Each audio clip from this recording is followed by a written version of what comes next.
consegui. Aleluia. Santo, és incomparável, és inigualável. Abre os meus olhos, Senhor, e mostra quem tu és e enche o meu coração do amor que faz mudar o mundo. Santo, és incomparável, és inigualável. Abre os meus olhos, Senhor, e mostra quem tu és e enche o meu coração do amor que faz mudar. Eu vou construir minha vida em ti. Tu és meu fundamento. Eu vou confiar somente em ti. Não vou ser abalado. Santo, és incomparável, és inigualável. Abre os meus olhos, Senhor, e mostra quem tu és e enche o meu coração do amor que faz mudar o mundo. Aleluia! Louvado seja o nome do Senhor. Queremos orar nessa noite. Grande Deus, Senhor Jesus Cristo, obrigado por estarmos na Tua presença nessa noite, reunidos aqui no Teu nome, nessa célula chamada Senhor Orvalho, que faz parte da Igreja Maá, aqui do Rio Grande do Sul, Porto Alegre. E nós queremos, Senhor, poder nessa noite, Senhor, ouvir Tua palavra e dividir a Tua palavra, Senhor, com nossos irmãos, em nome de Jesus. E com todo aquele que encontrou em Ti o pão da vida, encontrou em Ti a água cristalina, encontrou em Ti a razão de viver. E aquele que através desta palavra, através desses louvores, vai também encontrar um motivo para Te seguir, um motivo para Te servir, um motivo para viver ao Teu lado, Senhor. Obrigado, nos abençoa aqui. Semana passada, amados irmãos, que a paz seja com cada um de vocês, na semana passada, a gente falou sobre a necessidade, a importância de sermos discípulo 24 horas e dentro de um lugar onde somos desafiados, que é dentro dos nossos próprios lares. A gente pode ver que na visão de Jesus, o conceito do lar não é apenas um lugar de descanso, não é apenas um lugar de lazer, mas é também um lugar de cura. A gente viu que no conceito de Jesus, a visão, e na visão de Jesus o lar, ele é também um lugar da onde parte a missão de Deus, a missão de salvação, a missão de evangelismo. Vemos também que o lar é onde nós temos a oportunidade de abençoar pessoas. E nessa noite a gente quer partilhar também, dentro da mesma mensagem que começou semana passada, ser discípulos 24 horas na vida cotidiana. A palavra de Deus, ela nos desafia a cada momento que, como discípulos de Jesus, vai além de apenas nós termos uma Bíblia nas nossas mãos. Vai além de apenas nós frequentarmos algum culto ou de guardarmos alguns dogmas, algumas doutrinas. Ser discípulo de Jesus é observar o seu estilo de vida, a sua forma de se conduzir e a partir dali se permitir que esse mesmo modelo, que esse mesmo exemplo também seja por nós não apenas observado, mas também seja imitado. E nessa noite eu quero partilhar a palavra de Deus com você, que vai nos trazer uma visão bem abençoada sobre ser discípulo de Jesus na vida. Abre em 1 Coríntios, capítulo 10, versículo 31, e nós estaremos lendo nessa noite. 1 Coríntios, capítulo 10, versículo 31, diz assim: portanto, quer comais, quer bebais, ou façais outra coisa qualquer, fazei tudo para a glória de Deus. Portanto, quer comais, quer bebais, ou façais outra coisa qualquer, fazei tudo para a glória de Deus. Sabe que muitas vezes as pessoas, elas se aproximam de nós, como discípulos de Jesus, tanto de mim, do meu pastor Leandro, como a pastora Maria, do Josué, da Camille, do Diego, que está sendo nossa câmera hoje, e da Massara. E muitas vezes as pessoas se aproximam de nós e dizem assim, ó, como o pastor Leandro é gente boa, como a pastora Maria é gente boa, como o Josué é gente boa, né? Só que quando as pessoas começam a conviver, a caminhar conosco, eles vão ver várias situações da nossa vida, vão nos conhecer de verdade. Eles vão ver que a gente não seja gente boa, mas vão ver como a gente também somos humanos e como a gente também a cada dia precisa melhorar e crescer diante do Senhor. Não se conhece uma pessoa apenas pela internet, não se conhece uma pessoa apenas de algumas visitas, se conhece uma pessoa convivendo com ela. Quando você convive com alguém, aí você realmente, a convivência aquela diária, de todos os dias, você vai descobrir muitas coisas em que a pessoa, ela é uma bênção, e outras coisas que a pessoa, como discípulo, precisa melhorar. E a palavra de Deus, como nós lemos ali, ela diz que o nosso viver, o viver do discípulo, ele precisa trazer glória para Deus. Esse deve ser o nosso objetivo, esse deve ser o nosso propósito, trazer glória para Deus na nossa vida. Seja o que nós bebemos, o que nós comemos, a maneira pela qual nós nos vestimos, a maneira pela qual nós nos conduzimos.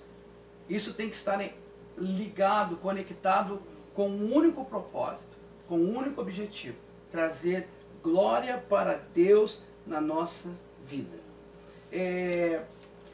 Quando falamos de glória de Deus, muitas pessoas elas se confundem. Por quê?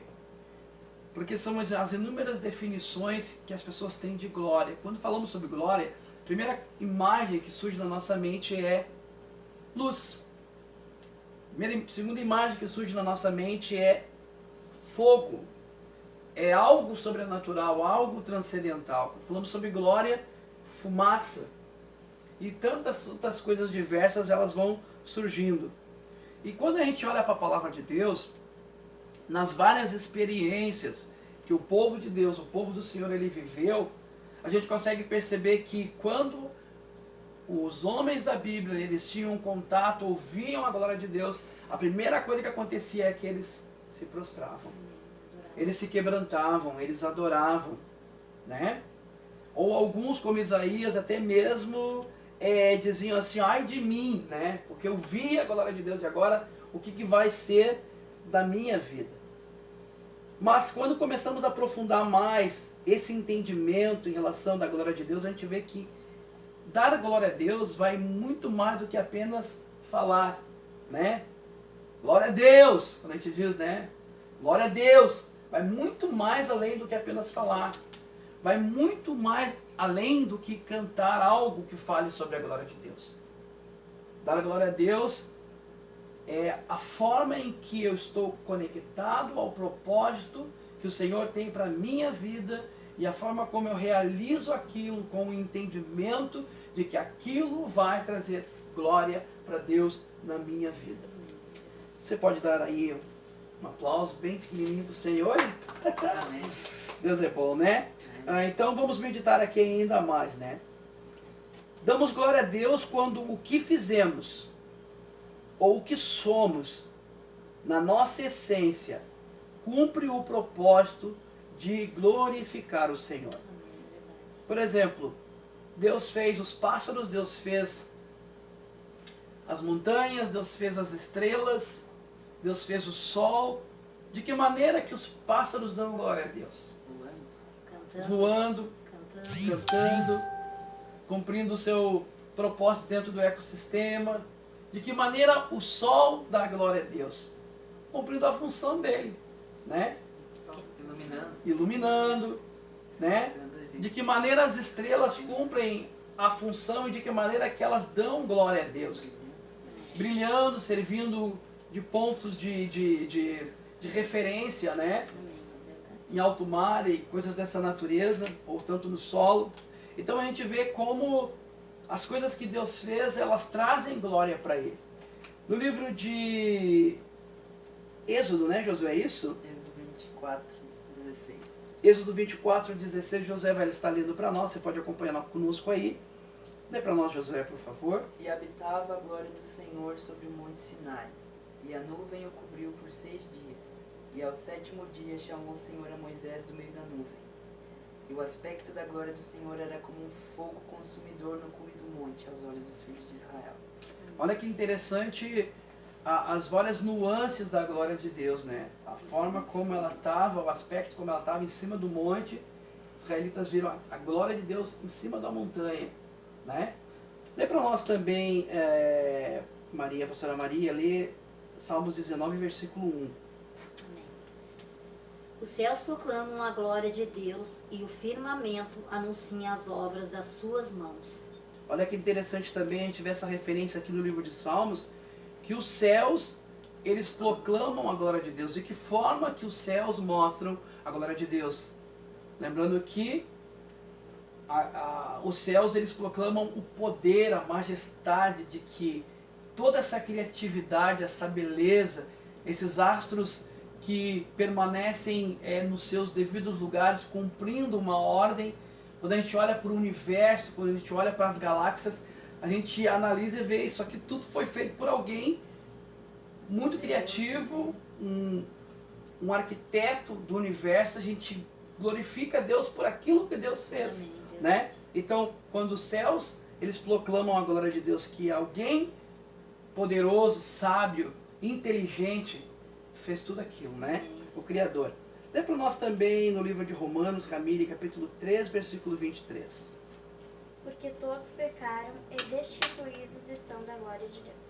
Agora aqui a gente vê mais uma nuance da glória de Deus, já no aspecto da imagem, que quando Adão falhou, quando Adão pecou, ele perdeu aquela imagem, aquela glória que ele trazia. Depois que ele foi expulso do Éden por desobediência, já ele não trazia mais aquela glória, aquela imagem. E agora em Cristo Jesus, essa imagem de glória está sendo restaurada, né, na vida do povo dele, na vida dos seus filhos. Bem, mas continuamos ainda também. Tem um evento tão lindo na palavra de Deus, que é quando Moisés, ele pede para Deus, para que Deus mostre para ele a glória dele, a glória de Deus, né? É tão interessante que a palavra de Deus diz que em um livro pouco atrás fala que Moisés era aquele que falava com Deus face a face. Mas também a palavra de Deus diz para nós que se a gente vê Deus face a face, a gente vai morrer, né? Lá no Antigo Testamento, esses ensinos estão bem explícitos lá. E Moisés então faz um pedido assim, aos nossos olhos parece ser um pedido absurdo, né? Mas o nível e o grau que ele tinha, ele permitia essa ousadia.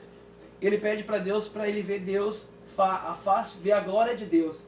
E Deus então diz para Moisés ficar na fenda da rocha. Deus cobre Moisés com a mão dele e diz que vai passar por ali. Moisés vai ver toda a bondade do Senhor, né?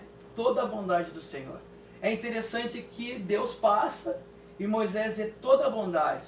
Então, em algumas Bíblias, a glória quer dizer a bondade. Então, Moisés viu a bondade de Deus passando por ele.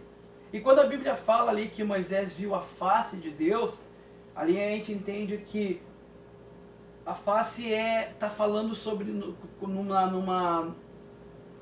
na verdade, numa linguagem idiomática, aquela linguagem que os hebreus utilizavam muito como nós. Aquela expressão do gaúcho, caiu o butiá do meu bolso. Miguel usa do bolso. Então estou falando pelos cotovelos, entendeu? Aquilo não queria dizer que Moisés estava vendo Deus face a face, ou que falava com Deus face a face. Mas aquela linguagem, por ser uma linguagem idiomática, está falando de intimidade, que ele vivia uma intimidade tão grande com Deus, que era como se estivesse falando face a face, como se estivesse vendo a face de Deus. Mas nós continuamos aqui ainda. Como discípulos de Jesus, não tem como nós avançarmos nesse caminhar, vivendo a vida 24 horas como discípulo na presença de Deus, se nós não aprendermos algumas coisas que são importantes. Primeiro nós precisamos entender que para viver essa experiência na vida, nós temos que cultivar os 3 S's. Os 3 S's, aqueles que são o que vai nortear nossa vida nessa experiência. O primeiro S que eu quero dividir com vocês aqui é salvação. Salvação. O primeiro S é o S da salvação. Não tem como sermos discípulos de Jesus a vida toda, ou o tempo todo, se nós não experimentarmos a salvação que Ele nos trouxe. Que Ele ofertou para cada um de nós. Né? Ele nos deu a salvação e nós precisamos entender que essa experiência da salvação ela tem que ser diária. A experiência da salvação nos faz abraçar aquilo que o Senhor nos deu, nos faz receber aquilo que o Senhor nos deu, nos faz viver aquela entrega diária. E quando eu sou agraciado pela salvação do Senhor, eu me entrego. Quando eu sou agraciado pela salvação do Senhor, eu me dou. Quando eu sou agraciado pela salvação do Senhor, eu devolvo o amor que Ele está derramando por mim, que Ele ofertou por mim. O amor e o sacrifício que esse Deus, Ele pagou por mim. Então eu preciso viver essa experiência da salvação como discípulo diariamente. Entender que a salvação me trouxe liberdade, que a salvação me trouxe libertação, que a salvação me trouxe a capacidade, a condição de poder aprender a amar e ser amado, abraçar e também ser abraçado diante de Deus. Quando falamos com as pessoas sobre a salvação, muitas perguntas às vezes surgem assim na mente das pessoas. Tu te considera uma pessoa salva? Né? A gente pergunta às pessoas, te considera uma pessoa salva? Ah, eu estou tentando me salvar. Né? Ou então as pessoas dizem, eu não estou preparado ainda para a salvação. A gente percebe na pergunta das pessoas que alguns estão olhando para a salvação como um passo futuro e não estão olhando para a salvação como um passo presente, como algo que está acontecendo. Não é algo que ainda vai acontecer lá no futuro para aqueles que já abraçaram a cruz, para aqueles que já entregaram a vida para Ele. Então, quando eu olho para a salvação como algo futuro, eu penso naquela ansiedade, até mesmo porque é algo que está distante, e baseado nessa ansiedade eu não desfruto do momento presente. E a palavra de Deus diz que Ele me abençoou, Ele ofertou na minha vida, Ele me deu como presente a salvação, esse direito de desfrutar das coisas que Ele preparou para mim. Então muitas vezes a gente fica preocupado com o futuro e esquece de viver o presente, esquece de desfrutar daquilo que o Senhor preparou para cada um de nós no presente. Eu lembro a palavra de Deus, quando a palavra de Deus cita para nós no livro de Zaqueu, que o Senhor diz para ele, hoje veio salvação a essa casa, porque também tem o filho de Abraão.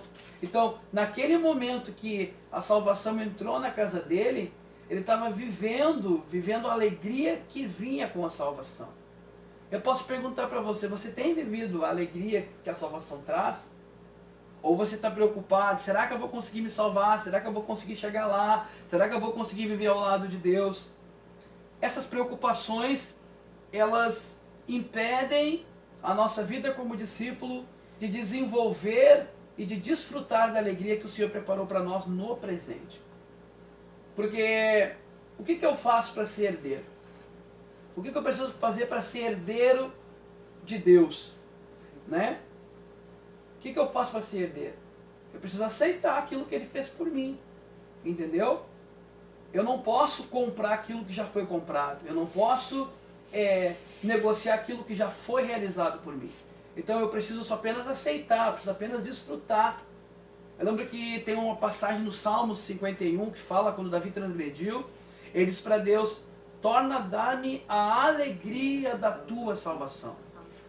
E a gente tem visto nos nossos dias que os discípulos do Senhor, eles não têm vivido a salvação do presente. Eles têm estado preocupados com o futuro, se vão ou não vão ser salvos, se vão conseguir chegar lá, se vão conseguir cumprir o seu propósito, enquanto que a Bíblia nos diz que nós temos que viver a alegria da salvação. Então, a salvação que a pastora Maria ganhou, que eu ganhei, que o Diego ganhou, que a irmã Sara ganhou, que o Josué ganhou, que foi ofertada na vida da irmã Camille, essa salvação ela vem acompanhada com alegria. Com alegria. E eu preciso experimentar a alegria da salvação. Quando eu estou vivendo a ânsia e o medo da condenação, é porque ainda não consegui ver Deus como um Deus de amor, como um Deus de justiça, como um Deus de misericórdia. Eu estou apenas vendo Ele como um Deus de juízo, e quando eu olho Ele apenas como um Deus de juízo, a boa nova não se torna para mim, para o discípulo de Jesus, a boa nova, ela se torna a má notícia. Porque o Evangelho diz que Ele é a boa notícia. A pastora Maria chega aqui, me conta uma situação da vida dela, e eu apresento o Evangelho. Mas o Evangelho ele é a boa notícia. Eu apresento o Evangelho como uma resposta de esperança, como uma resposta de vitória, de vida abundante para ela. Se eu apresentar o Evangelho da forma como o Evangelho é na sua essência para ela, ela vai abraçar o Evangelho, ela vai amar o Evangelho, ela vai desejar o Evangelho. Mas quando ela me conta alguma coisa, eu apresento o Evangelho de uma forma, ela diz, bah, eu não queria nem ouvir isso, porque agora eu fiquei mal, agora ficou pior, minha vida ficou mais difícil do que ela era. Por quê? Porque muitas vezes como discípulos de Jesus, na vida cotidiana que nós vivemos, na vida diária, 24 horas, nós apresentamos o Evangelho para as pessoas, que é um Evangelho que mostra apenas um Deus em que Ele cobra, que Ele exige das pessoas. É como se fosse assim, para mim ser amado eu preciso fazer coisas. Para mim ser amado eu preciso realizar coisas. E o Evangelho ele é muito diferente disso. O Evangelho diz porque eu sou amado, porque eu entendo esse amor. Ele diz que eu preciso crescer na graça e no conhecimento. A graça me mostra que eu fui salvo e fui encontrado não por causa da minha justiça, porque Cristo é a minha justiça, Cristo é a tua justiça. E baseada na justiça que é Ele, eu me alegro, eu me fortaleço, eu me sinto amado, protegido e justificado. Não baseado na minha justiça. Aí, então eu desfruto da graça de Deus e me permito que a alegria da salvação ela esteja plenamente dentro de mim. Se torna muito mais lindo, se torna muito mais gostoso caminhar como um discípulo que entende que a alegria do Senhor faz parte da salvação que ele recebeu. Assim o caminho se torna muito mais leve, porque Jesus não disse o meu fardo é pesado, o meu fardo é pesado, não. Ele disse que o fardo dele é leve. Ele diz que o fardo dele é leve. Leve. E como discípulo de Jesus eu preciso desfrutar desse fardo leve, entendendo que quer eu me relacione com as pessoas no meu trabalho, nos meus familiares, eu vou com o coração alegre e feliz. Feliz porque eu recebi uma boa notícia, que eu sou pecador, recebi uma boa notícia que eu sem Deus estou perdido, mas a boa notícia que eu encontrei foi que sem Deus estou perdido, mas com Ele há solução para todas as coisas. Como já falamos em algum momento, os nossos estudiosos da Bíblia desse tempo dizem que o que nos leva ao inferno não é os nossos pecados, mas sim a graça que nós deixamos de receber desse Deus. Ou, em outras palavras, o perdão que estava ali ofertado para nós, a alegria que estava ali ofertada para o discípulo, o fortalecimento que estava ali ofertado para o discípulo, o amor que estava ali ofertado para o discípulo. Então, a gente precisa entender que para ser discípulo, para viver essa vida que glorifica, que traz glória para Deus, eu preciso entender que dentro dessa salvação por ela ser diária, eu preciso viver a alegria que existe dentro Glória dela. a Deus. Uma outra coisa que é interessante também, o outro S dessa experiência, é a submissão. A submissão. Quando eu entendo que Ele deu a vida dele pela minha vida, quando Ele entregou a vida dele pela minha vida, eu me submeto não por medo, eu me submeto por amor a Ele. Eu entrego a minha vida por amor a Ele. Eu decido caminhar ao lado dele por amor, porque eu preciso entender que a submissão que o Senhor traz para mim, ela vai me levar a crucificar na minha vida o meu eu. Porque a palavra de Deus diz que para cada um de nós existe uma cruz. E que o discípulo, ele tem que tomar a cada dia a sua cruz. O discípulo, a cada dia, ele tem que tomar a sua cruz e seguir. Para algumas pessoas, a cruz é a esposa, mas essa não é a minha cruz. Para algumas pessoas, a cruz é a sogra. Né? Para algumas pessoas, a cruz pode ser talvez lá o chefe que é chato, ou que cobra muito, né? Mas a palavra de Deus não diz assim. A palavra de Deus diz que a cruz é aquela natureza adâmica, a natureza carnal, que de forma alguma ela traz glória para Deus, que precisa ser sepultada, que precisa, em outras palavras, deixar de existir, para que a vontade de Deus ela aconteça dentro da nossa vida e que tudo aquilo que nós decidir e empreender fazer traga glória para Deus. Também tem um outro terceiro S, é quando eu entendo que a salvação me foi ofertada e que a cada dia eu reconheço que eu preciso dele, que eu dependo dele e que a alegria que essa salvação traz me permite vencer os obstáculos. E depois de eu entender isso e entender que me submeto, não uma regra, mas um princípio de amor, que me submeto com alegria, depois que eu aprendo isso, eu vou para o terceiro S, que é servir. Quando eu faço as coisas para Ele, não apenas por fazer, mas quando eu faço as coisas para Ele, quando eu oferto e dedico o meu trabalho para Ele, a minha vida de serviço a Ele, porque eu entendo que Entendeu o chamado, né? Ele me predestinou, Ele me fez para viver esse propósito de serviço que glorifica o nome dele.